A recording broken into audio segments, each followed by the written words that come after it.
Praise the Lord. I thank God for giving me another opportunity to preach and speak His word. Tonight we're doing part 2 of Breaking the Frequency of Darkness, the war sound. Church revival requires clarity. Revival requires boldness. Revival requires clean frequency. A clean frequencies. Heaven doesn't land on static, ladies and gentlemen. If there's too much static around, too much commotion around, too much backbiting, bickering around, heaven doesn't land on static.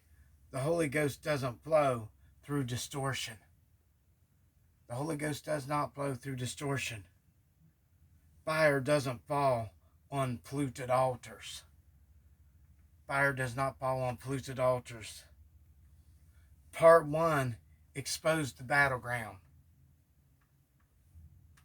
that we preached about, taught about a couple Sunday nights ago. But part 2 is the counter-strike. And we do have a counter-strike tonight. We have a counter-strike. We are not here to admire the problems we have. We are here to wage war on it. We don't admire our problems. We don't admire our trials. We don't admire our tests. And we don't look back and admire what we've done and how much we've drank and how much we smoked and all the sinful things that we did. We don't admire it. We wage war on it. Tonight we are in a breakthrough. We are in a breakthrough tonight. Tonight we win for atmospheric cleansing. We need to cleanse the atmosphere. We need to clean the atmosphere. We need to get the atmosphere ready for the presence of God. That's why, as soon as you come through the front church doors, from the outside into the foyer, which is the outer court, and before you go into the sanctuary, which is the inner court, you hit them classrooms of praying. You hit them classrooms of praying. You hit them classrooms of running to the prayer room and get down and pray and praise and repent and just let God cleanse you of the week's garbage that fell on you from the world. Cleanse your mind from things that you've had to see in this world during the week. So with that being said, get in them prayer rooms before church service. Get in one mind, get in one accord. Cleanse the atmosphere as soon as you get in the sanctuary, which is the inner court. You should be entering those double doors, praising God and thanking God, and ready to worship when the song service is going on, ready to praise God when the pastor's preaching, ready to get behind the pastor when he's preaching, ready to hear when the pastor's preaching. We need to cleanse the atmosphere. That's why the prayer rooms, I don't like to say pre-church prayer. I like to just call it the war room, the prayer room, the atmospheric cleansing room. You get in them prayer rooms, get in one mind, get in one accord. Cleanse the atmosphere. Get in that sanctuary. Don't talk about yesterday's football game or the snowstorm that we're bound to have and your whatever the situation or whatever you talk about. Don't get in there and give gab. Get in there and sit. Read your Bible. Meditate. Get ready for a powerful church service and expect the unexpected, but you got to cleanse the atmosphere. You got to get the atmosphere ready for worship. And then when the organ player, the piano player gets up there, starts the service, you're automatically in one mind and in one accord and ready. And God can move right then. Sometimes it takes us 10 songs and 2 amens and 5 forgive me Jesus for Jesus to move and us to get it past ourselves.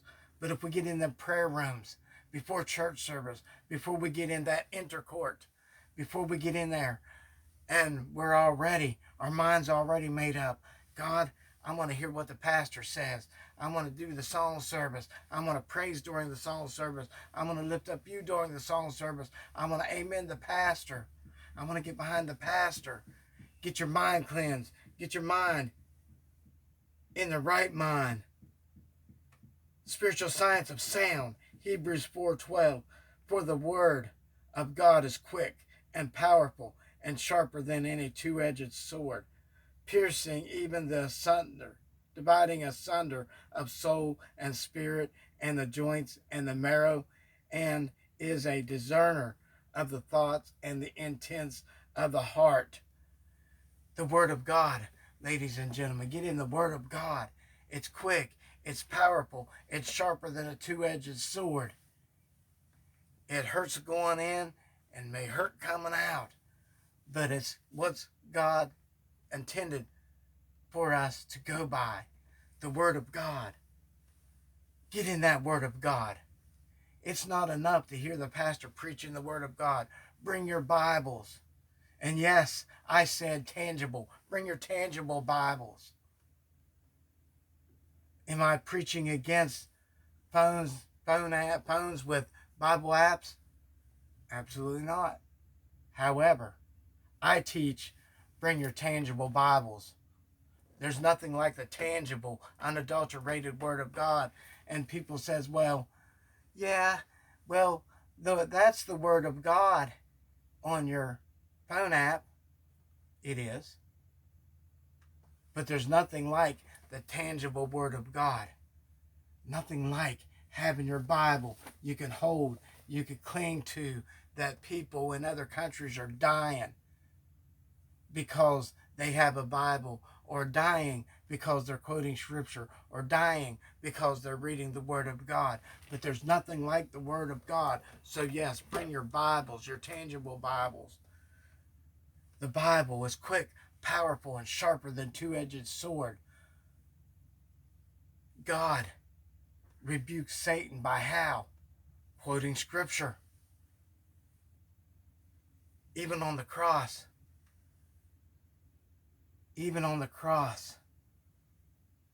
when Jesus was on the cross, he quoted Scripture.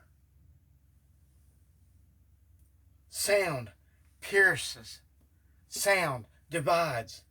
Sound separates the flesh from the spirit. Sound opens atmospheres or closes them. Sound, ladies and gentlemen, what we put in our ears, what we let our mind hear, what we let our eyes watch and hear. The sound. Satan knows sound moves faster than thought. Satan knows, we know, and Satan knows sound moves faster than thought. For example, have you ever heard a noise and say, shh? What was that? What did I hear? Was it a train or was it thunder? What did I hear? The sound, you heard it before you thought it. You heard it before you thought it. And we go by sound. We hear things before we think about it. During deer season, my grandfather, he used a 303 British. It's got a distinctive sound. And if I was not with him and I would hear a whoom, sound like a jet taking off, I'd tell my grandmother, my pap got a deer. I heard the gun.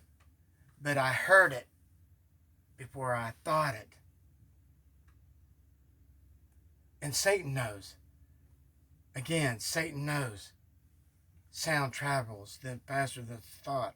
Satan, or sound, bypasses logic and hits the heart. Sound bypasses logic. We hear something. Well, is that right? Did I hear a train or did I hear thunder? What was that? What was that? That's why every revival God ever launched began with sound. And every demonic attack the enemy launches begins with noise. In the upper room, it was the sound of a mighty rushing wind. Not noise, not a noise of a hurricane, not a noise of a tornado, but a sound. Sound is the language of spirits. Sound, what we put in our ears, what we let our eyes watch. The enemy's auditory assault. Revelation 12:12. Therefore rejoice ye, heavens, and yet that, let me start over. Therefore rejoice ye, heavens, and yet that dwell in them.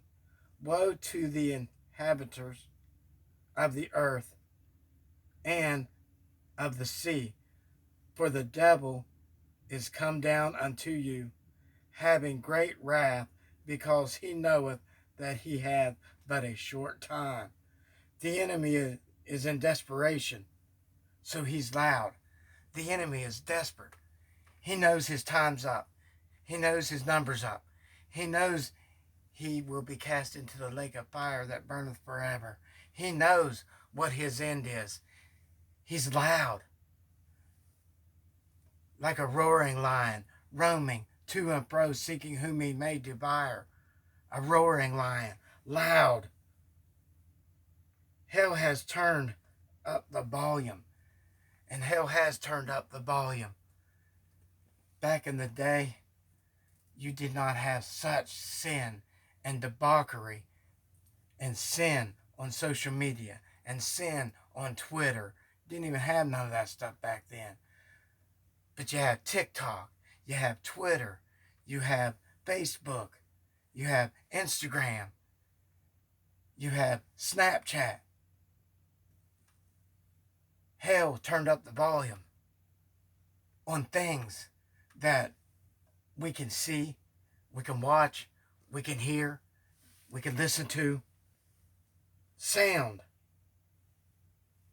Satan has flooded the culture with distortion, confusion, rebellion, despair, and pride. Let me re-say that.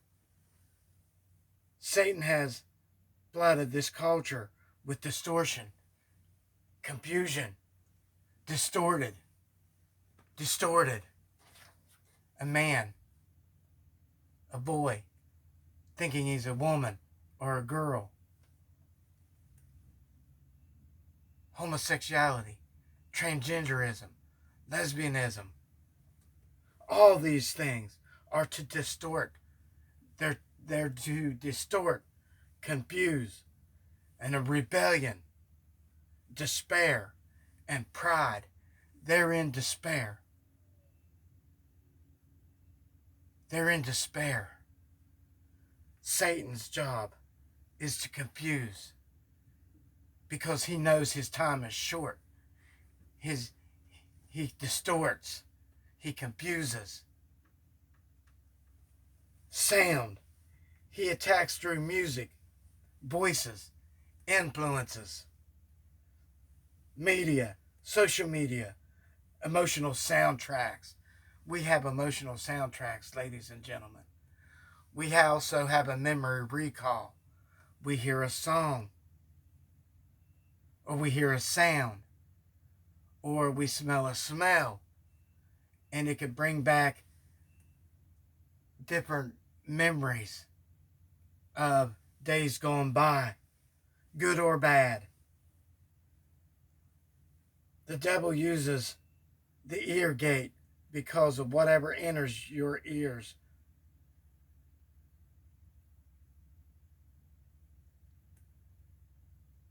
Shapes the climate of your spirit. So he uses the ears. Whatever you hear shapes the climate of your spirit. Shapes the atmosphere. Whatever you see, whatever you hear, shapes it. Garbage in, garbage out. God in, God out. God in, Bible out. Whatever. And he distorts. He distorts. If the devil can influence your ears, he can intercept your destiny. If he can influence your ears. Oh, this movie's only got a couple cuss words. It's okay. I'll just hit fast forward.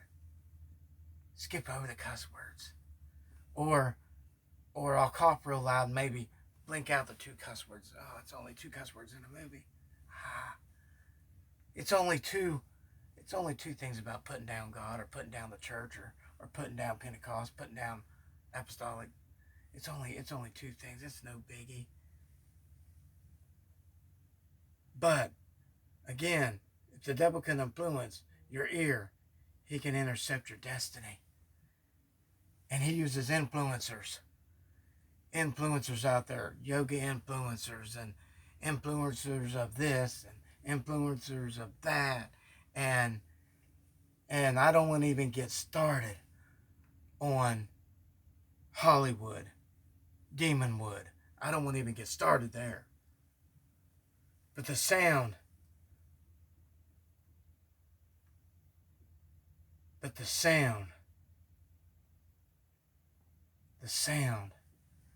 what we hear, what we listen to, determines the frequencies and the altitude that we have in Christ Jesus. Listen to the Word of God 24/7. Preaching, apostolic, Pentecostal, Holy Ghost, filled, fire, baptized, unadulterated Word of God preaching. That is. Not these televangelists. Not Joel Osteen. Your best life now. We don't listen to that.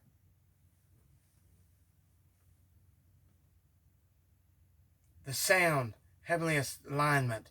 Isaiah 30:21. And thine ears shall hear a word behind thee, saying, This is the way, walk ye in it. When ye turn to the right, and when ye turn to the left, you're going to hear a sound. You're going to walk in it. The Word of God is quick, powerful, sharper than a 2-edged sword. You hear the Word of God, walk in it. You hear the Word of God, walk in it. You hear the pastor preach, the preacher preach. Listen. Live in it. Heaven speaks direction. Hell speaks distraction. Heaven speaks direction. Hell speaks distraction. How often are we so distracted? We get down in our homes to pray. I'm guilty of it. Sometimes I get so distracted. I get so agitated at myself. And I self-talk myself. Now, Brian, you know better. Get your mind on Jesus. Get your mind on prayer. Get your mind on it. What's wrong with you? Get the thoughts out of your mind. Get the daily problems out of your mind. Sometimes it may take us a half hour to an hour or more to get our mind on Jesus, which we should be able to just hit our knees and wham. But we're so distracted. Revival comes from direction, not distraction. You want revival? Follow the straight and narrow path and direction. You want revival? Get in your prayer rooms. You want revival? Get in your prayer closet. You want revival? Put your nose in this book. Put your eyes on this book. Pardon me. You want revival? Don't be distracted. What God is trying to do for revival. Open your ears to the voice. Open your ears to God's voice. Only hear God's voice. Tune out other voices. Tune out all other voices. Close your ears to the enemy. Shift your atmosphere. Close your ears to the enemy. Know your enemy. First off, know your enemy. He's out to steal, kill, and destroy, and devour, and distort. Know your enemy. Reset spiritual momentum. Get to the altar. Get overflowing with the Holy Ghost. Get all your oil back in your lamps. Psalms 42:7. Deep calleth unto the deep, and the noise of thy waters. God calls us through sound. Heaven pulls you through sound. The deep places awaken through sound. God calls us through sound. Hearing the Word of God. Hearing biblical preaching. Hearing sound doctrine. Heaven doesn't whisper revival. It announces it. Think about on the day of Pentecost in the upper room when the Holy Ghost fell. It fell like a what? A sound of a rushing mighty wind. A sound, not a noise, not a distortion, not confusion, but a sound. The church has a second weapon, 2 Chronicles 20:22. And when they begin to sing and to praise, the Lord set ambushments. Prayer and praise sets ambushments for the enemy. The enemy floods in, and you begin to sing and ambush the cohorts of the devil. Ambush the cohorts of hell. Ambush the cohorts. Shake the gates of hell. Move the gates of hell. Praise was not a distortion. Praise is a military strategy. Praise is a military strategy. Paul and Silas in prison at midnight, they begin to praise. They begin to praise. I can imagine them praising. I got that Holy Ghost down in my soul. Just like the Bible said, now I got that Holy Ghost down in my soul. Just like the Bible says. And then they're kicking it with, I wouldn't take nothing from a journey now. Just like the Bible. Just like the Bible. Just like the Bible says. And then they kick a little, let's all go down to the river. There's a man walking on the water. Come along with me, for I want to see that man walking on the water. And then they were busting a move, breaking them chains. The chains were falling.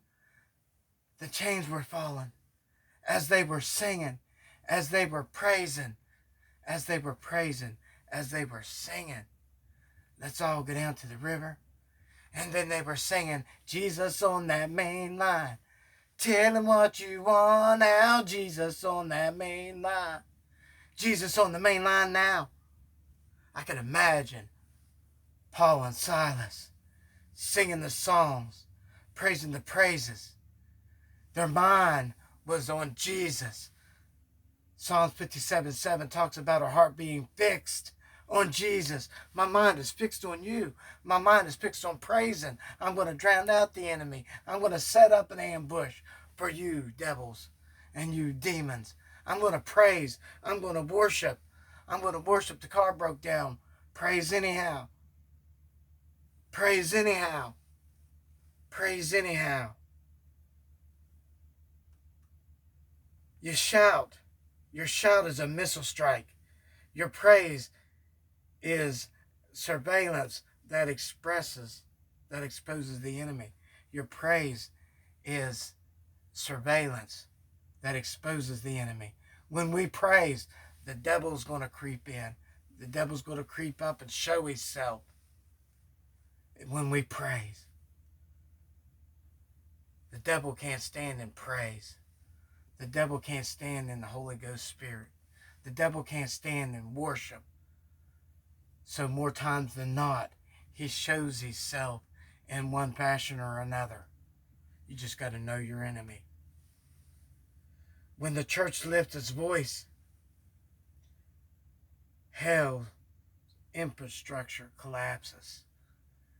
The gates of hell shake.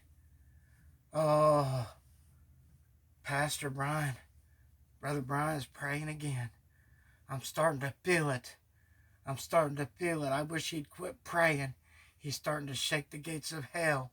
I wish he'd quit that praising. He's starting to shake the gates of hell. And the infrastructure of hell changes. A silent church is a defeated church. A quiet church is a defeated church. We are not the frozen chosen. We are not the frozen chosen. A sounding church is an unstoppable church. A church that's always on the move. A church is always bringing in lost souls, bringing in lost sheep, bringing in the backsliders. It's always on the move. The church never should stop. The church should always be building, kingdom-minded, be praising, kingdom-minded. What can I do to build the kingdom of God? I'm not talking about gimmicks and all kinds of garbage. I'm talking about what can I do? How much more can I fast? How much more can I read? How much more can I do things for God? How much more can I do this? What can I do? What can I do to help build the kingdom of God? Pray and praise. Praise is a password to God's intervention. Praise is a password to God's intervention. Praise Him. God comes on the scene. Praise Him. Angels come on the scene. I don't talk a whole lot about angels. We don't worship angels. But angels were created to praise God. But also, we have warring angels. Michael the Archangel. We have warring angels that are waiting for us to call on Jesus and heaven's waiting to do our bidding. Angels is waiting to intercept. The call to cleanse the frequency. The call to cleanse the frequency. We need to cleanse the frequency. A revival isn't just about emotional uplift. We don't have revival just to get an emotional hype or an emotional uplift. It's about atmospheric transformation. It's about changing the atmosphere in the church service, changing the atmosphere at home, changing the atmosphere at work, changing the atmosphere at Kroger, changing the atmosphere at Walmart. We should be able to walk at Walmart, walk in Kroger, and the atmosphere changed. I was at Walmart one time. And I just got off of a 7-day fast. And I was walking around Walmart and I was looking at some dress shirts and some tie sets that they had. And I felt this hideous, uneasy, spirited feeling. I felt it. And it was just hit me all at once. It was like, wham. And I said out loud, "You're here somewhere." And I turned around. And they were two Gothic girls there wearing pentagrams. And I said, in the name of Jesus. And they began to do some kind of roly, standing up, roly jig, something evil looking thing. And I said in the name of Jesus. And they run the opposite direction. That's what I'm talking about our atmosphere changing. We need to have a spirit of changing the atmosphere of wherever we're at. It was the, I just felt it. I mean, you could just feel evil. And like I said, you're here. Turn right around, there they were. I'm not taking any glory for it, by no means. But I'm saying, we, through the power of the Holy Ghost, through Jesus Christ, can change the atmosphere of wherever we're at. I was at Walmart. Lord knows Walmart needs an atmospheric change. But anyway, that's beside the point. If the enemy has been whispering, God is about to thunder. If darkness has been humming, God is about to silence it. God is about to silence the enemies. God is about to thunder his voice in the heavens. God is about to clean the clutter. Matthew 11:15. He that hath an ear, let him hear. It's also in Revelation. He that hath an ear, let him hear what. He that hath an ear, let him hear what the church hath to say. Paraphrasing. Let him hear what? The revival sound, the breakthrough frequency,